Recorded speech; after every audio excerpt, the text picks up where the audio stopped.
Fluid pressure গেজের বিশিষ্ট অংশ, তাই না? এখানে আমরা গতকালকে পড়েছিলাম পিথিমিটার টিউবের গত ক্লাসে ফ্লুইড প্রেসার গ্যাসটা কিভাবে কাজ করে। তোমরা যারা কত ক্লাস করেছিল তারা অলরেডি জানো যে একটা পাইপ, এটা একটা পাইপ,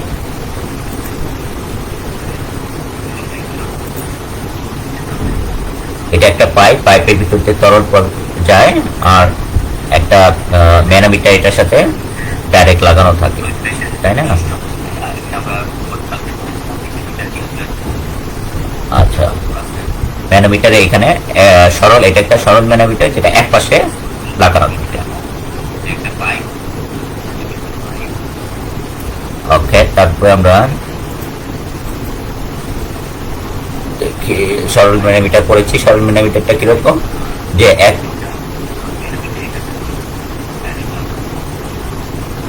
সরল ম্যানোমিটারে কি হবে, যে এক প্রান্ত পাইপের সাথে লাগানো থাকবে, আরেক প্রান্ত খোলা থাকবে, তাই না? যে এরকম অবস্থা, এটা ড্র করা হয়েছে। আচ্ছা, তারপরে আমরা একটা অঙ্ক করেছিলাম সরল ম্যানোমিটারের। আজকে আমরা করবো হচ্ছে কি ডিফারেন্সিয়াল ম্যানোমিটার। ঠিক আছে, এটা হচ্ছে একটা ডিফারেন্সিয়াল ম্যানোমিটার।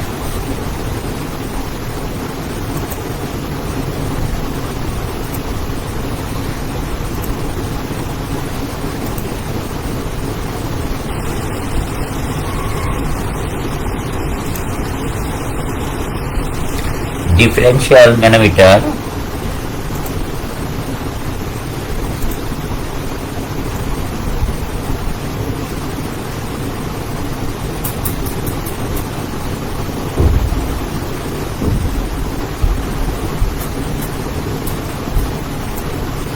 আচ্ছা, ডিফারেন্সিয়াল ম্যানোমিটারে কি থাকবে, যে দুই প্রান্তই পাইপের সাথে লাগানো থাকবে।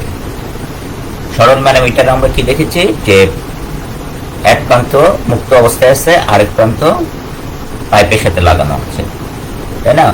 এখানে ডিফারেন্সিয়াল ম্যানোমিটারে দুইটা প্রান্তই পাইপের দুইটা বিন্দুর সাথে লাগানো, দুইটা অংশের সাথে লাগানো।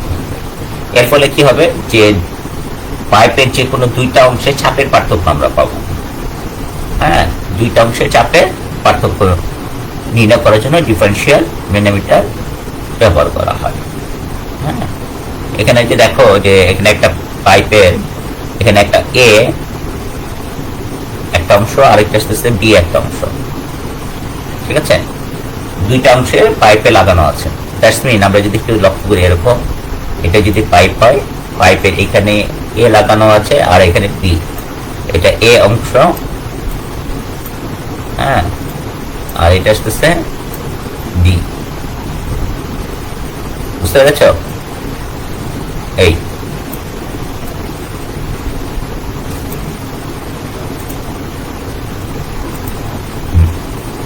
এ অংশ যে এখানে লাগানো আছে আর এখানে বি অংশ লাগানো আছে, আর এটা আসতেছে একটা পাইপ। এই দুইটা অংশের চাপের পার্থক্য আমরা নির্ণয় করতে পারবো হচ্ছে ডিফারেন্সিয়াল ম্যানোমিটারের সাহায্যে। এই ম্যানোমিটার চ্যাপ্টারটা কিন্তু অত্যন্ত গুরুত্বপূর্ণ। অলরেডি আমি একটা অঙ্ক করিয়েছি, আজকে আরেকটা অঙ্ক করাবো ইনশাআল্লাহ। তো যে জিনিসটা হলো, যে এখান থেকে থিওরি প্লাস প্রবলেম অবশ্যই থাকবে, মনে রাখবে। এখান থেকে একটা অঙ্ক থাকবেই ডেফিনেটলি। সো বি কেয়ারফুল, একটু মনোযোগ দিয়ে তোমরা দেখো।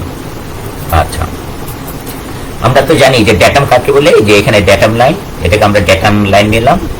ড্যাটাম লাইন কোনটাকে নিয়েছি, যেখানে তরলগুলো, ড্যাটাম লাইন হচ্ছে কি একটা রেখা, যে রেখার উপর ভিত্তি করে আমরা সমস্ত পরিমাপগুলো বিবেচনা করব। এখন ড্যাটাম লাইনটা আসতেছে কোনটাকে নিব, যেখানে দুইটা তরল থাকবে, বা দুইটা তরল, একটা হালকা অথবা ভারী, বা ভারী দুইটাই ভিন্ন ধরনের তরল, দুইটা তরল যেখানে পৃথক হয়ে যাবে সেই জায়গাটা থেকে আমরা ড্যাটাম লাইন নির্ণয় করব। যেমন এই যে এই লাইনটা, এখানে একটা লাইন, এখানে আরেকটা, এখানে একটা তরল, এখানে একটা তরল, এই দুইটা তরল এই জায়গাটাতে পৃথক হয়ে গেছে, এখানে আমরা ড্যাটাম লাইন দিব। ঠিক আছে, তো এখানেও তো পৃথক হয়ে গেছে, তাই না? এই জায়গাটা তো এখানেও ইচ্ছা করলে নেওয়া যায়। তবে সেক্ষেত্রে যে জিনিসটা হবে, এখানে যদি আমি ড্যাটাম লাইন নিই, তো আমার যে হাইটটা আছে নিচের দিকে নেগেটিভ হয়ে যাবে। ঠিক আছে, নেগেটিভ হয়ে যাবে। এই জন্য সবচেয়ে নিচের যে অংশে তরল দুটো পৃথক হয়, ওই লাইন বরাবর আমরা ড্যাটাম লাইন দিব।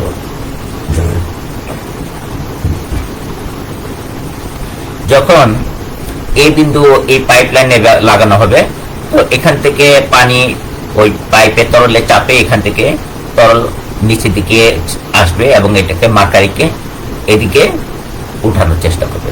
আবার বি কে যখন এইখানে লাগানো হবে, তখন বি এর যে তরল, এই পাইপের যে তরল সেটা বি দিয়ে এসে এখান থেকে মার্কারিকে আবার এই দিক থেকে উপরে উঠানোর চেষ্টা করবে।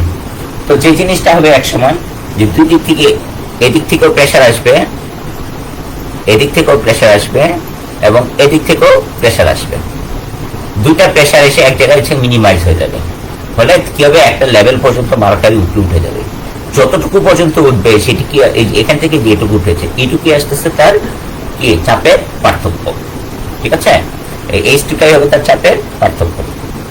এখন যদি আর একটা জিনিস আছে, ডেটাম লাইন বরাবর আমি গত ক্লাসে বলেছিলাম যে ডেটাম লাইন বরাবর চাপ সব সময় সমান। এখানে যে এই বিন্দুতে যে চাপ এবং এই বিন্দুতে সে একই চাপ। তুমি যদি ডেটাম লাইন না একটা সরল রেখা টানো এইখানে এই বরাবর, ঠিক আছে, একটা সরল রেখা টানো এই বিন্দুতে যে চাপ এবং এই বিন্দুতে চাপ সে একই হবে। তুমি ইচ্ছা করলে এখানেও আঁকতে পারো, এখানেও আঁকলে এখানে এই বিন্দুতে যে চাপ এবং সেই এই বিন্দুতেও চাপ সবসময় একই হবে।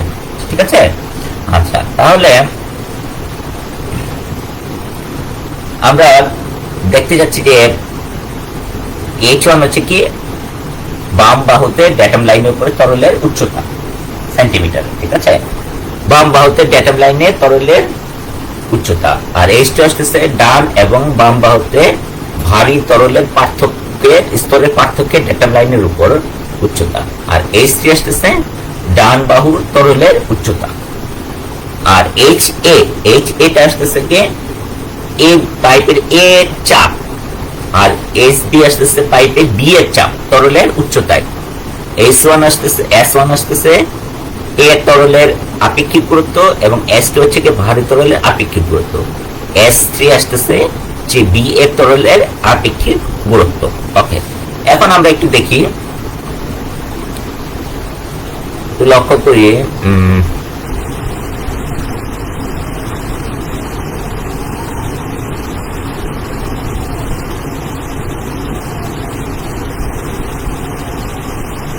এখানে তুমি একটু লক্ষ্য করো, ওখানে একটু দাগানো হয়ে গেছে, এখান থেকে দেখাই।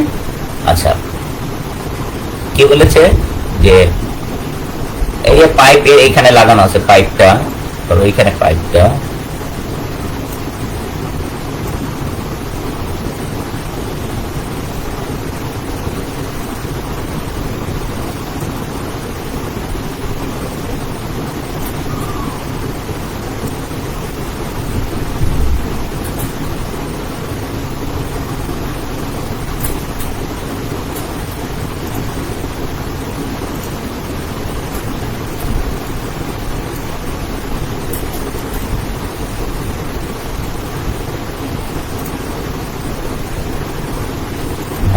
এখন এটা হচ্ছে কি এই বিন্দু, এই বিন্দুতে পাইপের যে চাপ সেটা আসতেছে, আমরা দিচ্ছি এই বিন্দুতে পাইপের যে তরল আছে এখানে যে চাপ সেটাকে আমরা বলছি কি HA। ঠিক আছে, আর এটা আসতেছে বি বিন্দু, এখানে যে তরলটা আছে পাইপের ভিতরে এটা যে চাপ দিচ্ছে সেটা আসতেছে HB। বুঝতে পেরেছি? আচ্ছা, SA আর SB কি আসতেছে? SA হচ্ছে কি এই ম্যানোমিটারে এই অংশটা পাইপের যে অংশে লাগানো হচ্ছে ওই অংশে পাইপের তরলের চাপ HA, আর এই ম্যানোমিটারের এই বি অংশটা পাইপের যে অংশে লাগানো হচ্ছে ওই অংশে পাইপের তরলের চাপ। একটা জিনিস খেয়াল লাগবে, এইখানে যে তুমি তো বলছো স্যার এখানে চাপ এবং এখানে চাপ দুটি জায়গায় সমান হবে না, এখানে চাপ সমান নাও হতে পারে। হ্যাঁ, কারণ এখানে অনেক ধরনের সমস্যা আছে, যেমন ঘর্ষণ হতে পারে, সেন্ট্রিফিউগাল ফোর্স এবং আরো অনেকগুলা গ্র্যাভিটেশনাল ফোর্স ইত্যাদি কারণে প্রবাহের হার কম বেশি হয়ে যেতে পারে। ঠিক আছে, তাহলে HA এবং HB দুইটা কখনোই এখানে সমান হবে না। আচ্ছা, তারপরে আমরা যে জিনিসটা বললাম যে এখানে যে তরলটা আছে সেই তরলের আপেক্ষিক গুরুত্ব আমরা ধরলাম কি S1, হ্যাঁ, আর এই তরল যেটা আছে এটা আসতেছে S3, আর এই যে ভারী একটা তরল আছে এটাকে ধরলাম S2। ঠিক আছে, আর কি এখন এই যখন এই তরলটা ম্যানোমিটার দিয়ে ঢুকবে, এদিকে ঢুকবে, ঢুকার ফলে কি আসবে, এখানকার যে ম্যানোমিটারের যে তরল এদিক দিয়ে ঢুকে প্রবেশ করে এই পর্যন্ত আসবে। তো এখান থেকে S1 আসতেছে কি, যে এই তরলটার উচ্চতা কত, ম্যানোমিটারের ভিতরে উচ্চতা। আর S3 আসতেছে এই তরলটার বি অংশে যে তরল আছে তার উচ্চতা। আর H2 আসতেছে যে কতটুকু ড্যাটাম লাইন থেকে মার্কারি লেভেল কতটুকু উপরে অথবা নিচে গিয়েছে। ঠিক আছে, তো সেই হিসেবে এখন আমরা যে লিখতে পারি এখানে যে ড্যাটাম লাইন, এই লাইন বরাবর চাপ সমান, তাহলে এখানে চাপটা সমান এবং এইখানে চাপটা সমান। এখন আমরা বাম বাহুতে চাপটা দেখি, এইটা আসতেছে বাম বাহু, বাম বাহুতে এখানে চাপ কত, এখানে চাপ আসতেছে এই যে HA, এখানকার যে তরলের যে চাপ HA প্লাস আসতেছে কত, এটা S, এইখানে যে তরলটা আছে যে ম্যানোমিটারের তরলের যতটুকু আছে তার মানে চাপের সমান সেন্টিমিটার। এটা হচ্ছে আপেক্ষিক গুরুত্ব S1 into H1, S1 into H1। হ্যাঁ, আমরা কি জানি, আমরা জানি না P = ওমেগা S, জানি P সমান কে ওমেগা S, আগে ক্লাসে বলেছিলাম, ওখান থেকে আসছে। ঠিক আছে, এখন ওমেগা হচ্ছে কি আপেক্ষিক ওজন, আপেক্ষিক ওজনকে বাদ দিয়ে আমরা এখানে কি করতে পারি, আপেক্ষিক গুরুত্ব S1 দিয়েছি। হ্যাঁ, S1 দিয়েছি H1, সুতরাং P = আমরা লিখতে পারি S1 H1। আচ্ছা, তো সেই হিসেবে আমরা লিখলাম যে এই বিন্দুতে চাপ আসতেছে, এই বিন্দুতে বাম বাহুতে চাপ আসতেছে, এই পাইপের ভিতরে প্রবাহিত তরলের চাপ, হ্যাঁ, যোগ আসতেছে ম্যানোমিটারের ভিতরে বাম বাহুতে যে তরল আছে তার চাপ, এটুকু তো চাপ দিবে, তাই না? এই চাপটুকু আমাদেরকে পালন করতে হবে। S1 H1 এটা হচ্ছে পানির উচ্চতায়। যখন আমরা আপেক্ষিক গুরুত্ব ব্যবহার করব তখন কিন্তু সেটা পানির উচ্চতায় চলে যাবে, সবসময় খেয়াল রাখবে। আর যদি আপেক্ষিক ওজন ব্যবহার করবো তখন ওই যদি এখানে শুধু মার্কারি থাকতো এবং শুধু ওমেগা লিখতাম, তখন এটা কিন্তু ওই মার্কারি উচ্চতায় চলে আসতো। বুঝতে পেরেছ?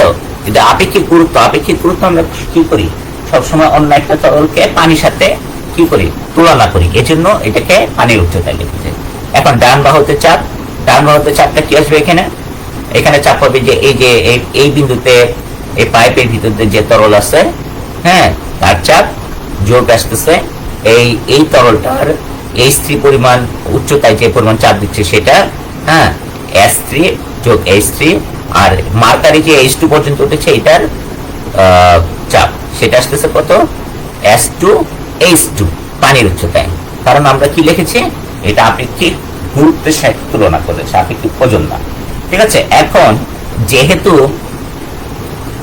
এই বিন্দুতে চাপ এবং এই বিন্দুতে চাপ সমান হবে, সেহেতু আমরা লিখতে পারি HA plus S1 H1 equal to S2 H2 plus S3 H3 plus আসতেছে HB। এইটা আসতেছে আমাদের সমীকরণটা আমরা পেয়ে গেলাম। ঠিক আছে, এখন যদি আমাদের বলে যে চাপের পার্থক্যটা কত, তাহলে আমরা এখান থেকে আমরা লিখতে পারবো যে HA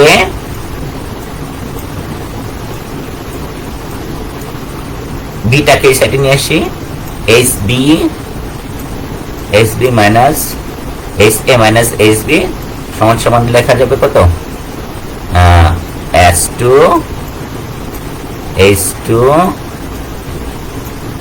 প্লাস S3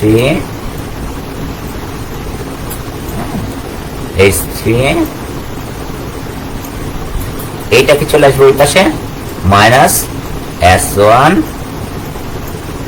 H1। তাহলে এখান থেকে আমরা চাপের পার্থক্য, এই দুই বিন্দুতে চাপের পার্থক্য যদি বলে, তাহলে এখান থেকে আমরা পেয়ে যাচ্ছি কত, HA মাইনাস HB সমান H2 plus H3 minus S1 H1। ঠিক আছে, আচ্ছা, তাহলে এখন আমরা একটা অঙ্ক দেখি। একটা হচ্ছে চিত্রে প্রদর্শিত ম্যানোমিটারটিকে A ও B দুইটি পাইপের সাথে সংযুক্ত করা হবে। আচ্ছা, এখানে যে জিনিসটা হলো যে তোমরা একটা পাইপের সাথে একটা পাইপের দুইটা অংশের সাথে করতে পারো, অথবা যদি প্যারালাল দুইটা পাইপ চলতেছে, ধরো এই একটা পাইপ এই একটা পাইপ, ঠিক আছে, দুইটা পাইপ চলতেছে। এখন একে এটার সাথে লাগাতে পারো, যে বি বিন্দুতে এটার সাথে এটা লাগাতে পারো, আবার একে এটার সাথে লাগাতে পারো। তাহলে আমরা কি দুটা পৃথক পাইপের চাপের পার্থক্য নির্ণয় করতে পারবো, অথবা একটা পাইপেরই দুইটা অংশে চাপের পার্থক্য আমরা নির্ণয় করতে পারবো। বুঝতে পেরেছে? আচ্ছা, তো এখন কি বলছে, চিত্রে প্রদর্শিত ম্যানোমিটারটিকে এ ও বি দুইটি পাইপের সাথে সংযুক্ত করা হলো। এই পাইপটা আসতেছে এ পাইপ, আর এই পাইপটা আসতেছে বি পাইপ এর সাথে লাগানো হলো। এখন দুইটা পাইপেতে দুই ধরনের তরল যাচ্ছে এবং দুইটা চাপে যাচ্ছে। এই পাইপের তরলে আপেক্ষিক গুরুত্ব দেওয়া আছে 1.6, ধরলাম এটা হচ্ছে কি S1। হ্যাঁ, এই পাইপের আপেক্ষিক গুরুত্ব S1 = 1.6, এবং এই পাইপের তরলের উচ্চতা, তাই না,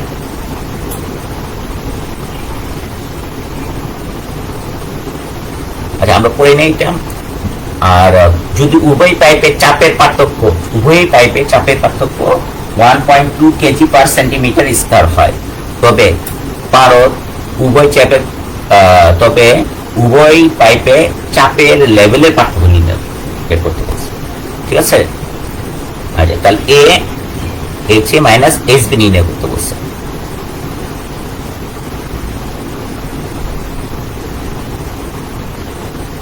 লেভেলের পার্থক্য মানে এই কতটুকু উঠানামা করলো, লেভেল মানে উচ্চতা, এখানে কতটুকু উচ্চতা ওঠানামা হয়েছে সেটা বের করতে বলছে। আচ্ছা আমরা একটু দেখি কি কি দেওয়া আছে। বলছে যে উভয় পাইপে চাপের পার্থক্য 1.2 কেজি পার সেন্টিমিটার স্কয়ার হয়। আচ্ছা তাহলে আমাদের কি কি দেওয়া আছে, যে এই পাইপের আপেক্ষিক গুরুত্ব দেওয়া আছে 1.6, আর বি পাইপের আপেক্ষিক তরল দেওয়া আছে 0.8, এই যে এখানে দেওয়া আছে দেখো 0.8, আর এটা আসতেছে এস হচ্ছে গিয়ে 1.6। আচ্ছা SB দেওয়া হচ্ছে গিয়ে 0.8। আচ্ছা এখন বলা হয়েছে যে চিত্র থেকে দেখো, চিত্র থেকে দেখে নিবে যে এখানে H1 দেওয়া আছে, যে এই এটা H1, হ্যাঁ H1 সমান 4 মিটার, ঠিক আছে, 4 মিটার দেওয়া আছে এখান থেকে।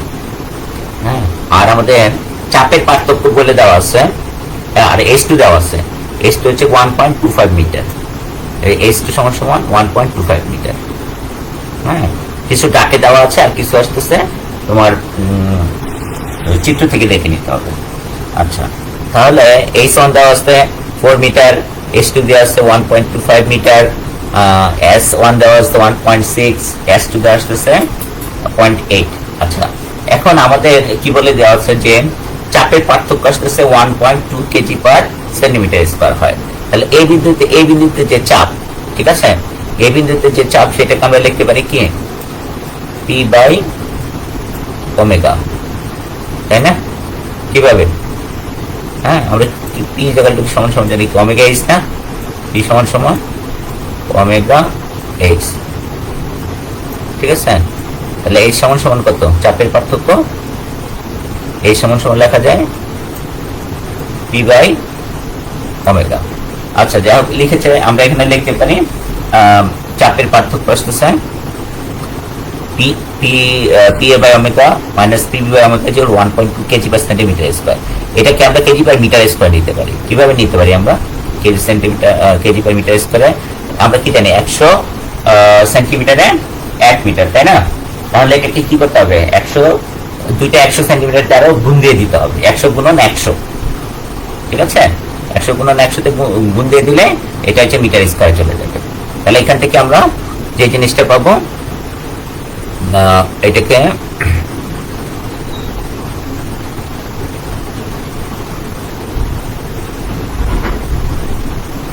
H মাইনাস HB পাবো সমান 12 মিটার, ঠিক আছে, চাপজনিত উচ্চতায়।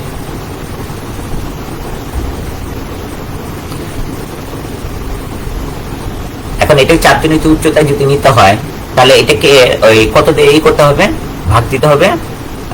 আমরা কি জানি পানির আপেক্ষিক ওজনের যদি উচ্চতায় নিতে হয় তাহলে 1000 দিয়ে এটাকে 1000 দিয়ে এটাকে ভাগ দিতে হবে। পানির আপেক্ষিক ওজন তোমাদের খেয়াল আছে কিনা, প্রথম ক্লাসের দিকে আমি পড়িয়েছিলাম।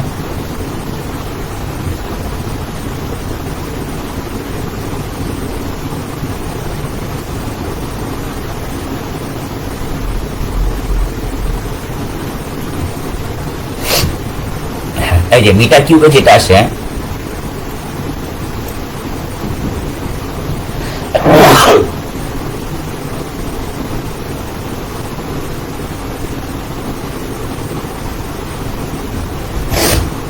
যদি মিটার কিউবে নিতে চান তাহলে এটাকে ওই মিটারে নিতে যাও যদি, তাহলে 1000 দিয়ে ভাগ দিতে হবে। ঠিক আছে,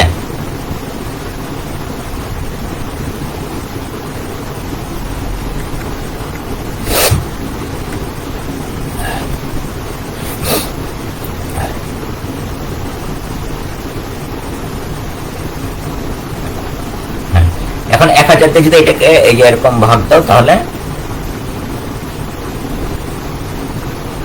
হ্যাঁ এটা এটা এটা চলে যাবে। হ্যাঁ, তাহলে এখানে কি এটা 1000 কেজি পার মিটার কিউব ছিল, তাই না? কাটাকাটি করলে শুধু থাকবে আসতেছে 12 মিটার চাপজনিত উচ্চতায়। যদি চাপজনিত উচ্চতায় নিতে চাও, উচ্চতায় যদি এটাকে কনভার্ট করতে চাও। আচ্ছা, এখন আমরা ড্যাটাম লাইনের উপরে যে এই যে ড্যাটাম লাইন, এখানে চাপটা, এখানে চাপ এবং এখানে চাপ সমান, তাই তো? এখানে যে চাপের পরিমাণ কত, এটা হচ্ছে এইচ এ থাকবে। আচ্ছা, তারপরে সাথে কি আসবে, এই যে এইটুকের চাপ, এটুক চাপ, এই অংশটুকু চাপ, তাহলে H1S1 যোগ এই যে H1S1 যোগ আসতেছে এতটুকু চাপ, এটুকুর উচ্চতা আসতেছে কত, H ধরেছে, এটা মার্কারি, তাহলে HG আর আসতেছে SG। ঠিক আছে, এই পর্যন্ত চাপ।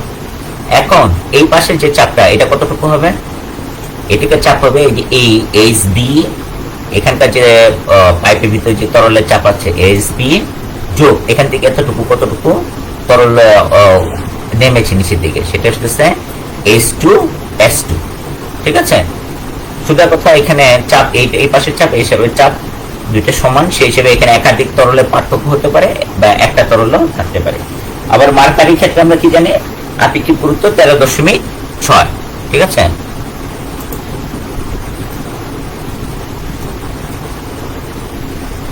মার্কারির ক্ষেত্রে তরল হচ্ছে গিয়ে 13.6। আচ্ছা, তাহলে ওখান থেকে যদি আমরা মার্কারিটাকে এক সাইডে নিয়ে আসি, তাহলে আমাদের যে ইকুয়েশনটা যেটা দাঁড়ায় আসতেছে HB minus HA plus H2S2 minus H1S1। এখন যদি আমরা এইটাকে ওই পাশে নিয়ে যাই, HGটাকে শুধু রাখি, আমরা HB সমান সমান কি জানি, HB মাইনাস চাপের পার্থক্য HB মাইনাস HA, এটা সমান সমান আমরা কত জানি, 12, তাই না? 12। আর আসতেছে গিয়ে H2 সমান সমান 1.25, S2 সমান সমান দেওয়া আছে আপেক্ষিক গুরুত্ব হচ্ছে 0.8, মাইনাস S1 সমান সমান আমরা জানি 4 মিটার, আর S2 H1 সমান সমান হচ্ছে 4 মিটার, আর হচ্ছে কি S1 সমান সমান আসতেছে 1.6 মিটার। এটাকে ভাগ করবো কি, এই যে SG দিয়ে 30.6 দিয়ে, রেজাল্ট এটা আসতেছে 0.49 মিটার উচ্চতা, 0.49 মিটার উচ্চতা। এখন 0.9 মিটার উচ্চতা মানে কি, এই যে এটুকু বের করেছি আমরা, এই যে এটা। হ্যাঁ, এখন চাপের পার্থক্যটা আমরা উচ্চতায় যদি নিয়ে যাই, তাহলে দেখা গেল এই H সমান সমান আমাদের আসছে, হ্যাঁ, কতটুকু মার্কারি উঠানামা করছে, সেটা হচ্ছে 0.49 মিটার উচ্চতা। এই ধরনের একটা অঙ্ক তোমাদের থাকবে, এটা প্র্যাকটিস করবে। হ্যাঁ, বাসায় বসে বসে অবশ্যই প্র্যাকটিস করতে হবে, নতুবা তোমরা এটা সলভ করতে পারা খুব কঠিন হয়ে যাবে। ঠিক আছে, ওকে। তারপরে আমরা নেক্সট টপিকে যাই। একটা সরল ম্যানোমিটার এবং ডিফারেনশিয়াল ম্যানোমিটার মধ্যে পার্থক্য কি আসবে। সরল ম্যানোমিটার একটা যে আমরা এখানে ড্র করেছি, দেখো এই একটা সরল ম্যানোমিটার, আর এটা হচ্ছে একটা ডিফারেনশিয়াল ম্যানোমিটার। এখন কি, সরল ম্যানোমিটারে এক প্রান্ত পাইপের সাথে সংযুক্ত করা হয়, যে ধরো এক প্রান্ত পাইপের সাথে সংযুক্ত করা হয়, আর কি ডিফারেনশিয়াল ম্যানোমিটারে দুই প্রান্তে পাইপের সাথে সংযুক্ত করা হয়। ঠিক আছে, আচ্ছা, এর এক প্রান্ত বাতাসে খোলা থাকে, এই যে এক প্রান্ত বাতাসে খোলা থাকে, কিন্তু এর কোনো প্রান্তেই বাতাসে খোলা থাকে না। এটি পাইপের তরলের চাপ নির্ণয় করা যায়। হ্যাঁ, এটা দিয়ে কি করবে, তরলের যে কোনো তরলের পাইপের ভিতরে যে তরল প্রবাহিত হচ্ছে তার চাপ নির্ণয় করা যায়। হ্যাঁ, কিন্তু ডিফারেনশিয়াল ম্যানোমিটারে দুইটি ভিন্ন তরলের চাপ নির্ণয় করা যায়। এই একটা এইখানে দুইটা, এই পাইপের তরলের চাপ এবং এই পাইপের তরলের চাপ, এরকম দুইটা পাইপের তরলের চাপের পার্থক্য নির্ণয় করা যায়। আচ্ছা, একই সময় পাইপের এক অংশের চাপ পরিমাপ করা যায়, একই সময় পাইপের এক অংশের চাপ পরিমাপ করা যায়, এবং এটাকে ডিফারেন্সিয়ালে কি হবে, একই সময় পাইপের দুই অংশের বা দুইটা ভিন্ন পাইপের চাপে পার্থক্য আমরা নির্ণয় করতে পারি। আর এখানে হচ্ছে বার্ডন টিউব প্রেসার গেজ। আমরা যে প্রথম দিকে পড়েছিলাম যে প্রেসার গেজ আমরা কতগুলো মাপতে পারি। এই যে দেখো, আবার তোমার পিছন ব্যাক করে নিয়ে যাই।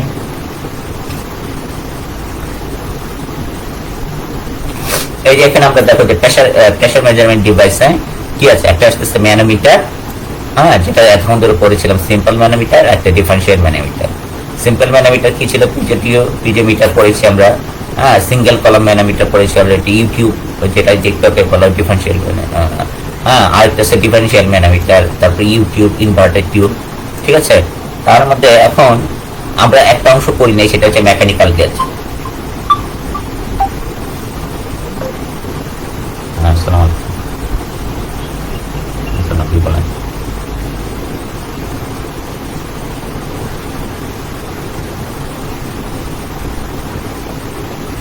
আগে জবি শেষ করবে, শেষ না করে জব শেষ করে তারপর বেরিয়ে আসবে। 2 সপ্তাহ না হলে 3 সপ্তাহ যাবে, সমস্যা কি? আমার তো কাজ করার কথা, এরকম না যে 2 সপ্তাহ 2 মাসের মধ্যে করতে হবে।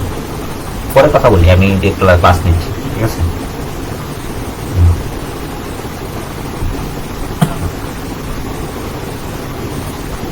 এখন আমরা যদি একটু দেখি, লক্ষ্য করি যে আমাদের মেকানিক্যাল গ্যাসটা, মেকানিক্যাল যে গ্যাস, এটা আমরা এখনো পড়ি নাই। এই মেকানিক্যাল গ্যাসের দুইটা রয়েছে, একটা হচ্ছে বার্ডন টিউব গ্যাস, ঠিক আছে, আর একটা হচ্ছে bellow gas, diaphragm gas, deadweight gas, ঠিক আছে। এর মধ্যে আমরা এখন বার্ডন টিউব গ্যাসটা পড়বো। এখন আমরা চলে আসলাম মেকানিক্যাল গ্যাসের দিকে।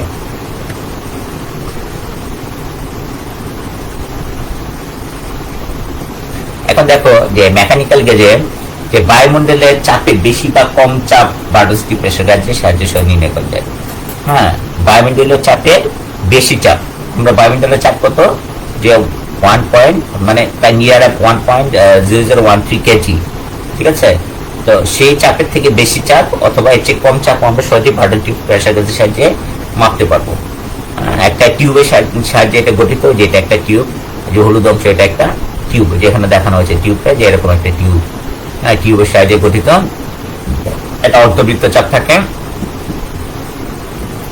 এই যে বার্ডন, এই টিউবটার নামই হচ্ছে কি বার্ডন টিউব। আচ্ছা, এখন কি হবে, এটার সাথে এই যে দেখো একটা লিঙ্ক লাগানো আছে, আরেকটা হচ্ছে শোল্ডার স্ক্রু লাগানো আছে, এখানে ছোট্ট একটা গিয়ার লাগানো আছে দুই পাশে, আরেকটা একটা পয়েন্টার দেওয়া আছে, এখানে 1 2 3 4 এরকম করে লেখা আছে।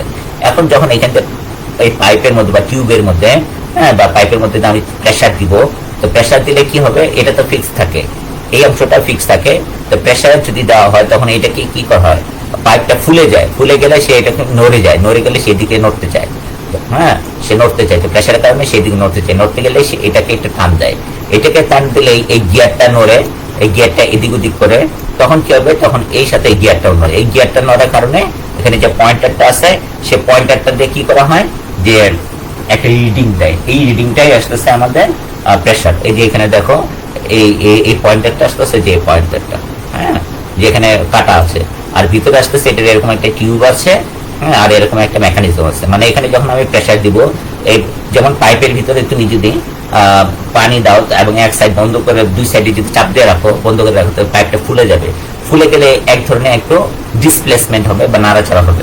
তো এইটাকে যখন আমি এটাকে প্রেসারাইজে দিতে যখন বের হতে পারবে না, তখন সে কি হবে, এটা একটা ফুলে যাবে, হয় এটা এদিকে যেতে চাইবে, হ্যাঁ, যেতে চাইলে কি হবে, এটাকে সে একটু টান দিবে উপরের দিকে, টান দিলেই এই গিয়ারটা কি করবে, মুভমেন্ট করবে, গিয়ারটা মুভমেন্ট করে, হ্যাঁ, এই পয়েন্টারটাকে কি করবে, যে একটা রিডিং দিবে, সেটা দিয়ে আমরা বার্ডন টিউবসের মেজারমেন্ট পাবো, যে কোনটা দিয়ে তার প্রেসার কত পাওয়া গেল আর কি।